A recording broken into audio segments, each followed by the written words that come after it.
Hello everyone. In this quick tutorial, I'll show you how to import your syncframe timeline into DaVinci Resolve. First, make sure you export your project from syncframe using the FCPXML format.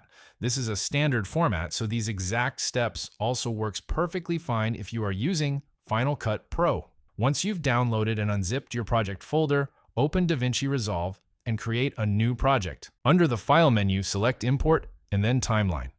From there, navigate to your folder and pick the timeline file. Keep the default settings as they are and press OK.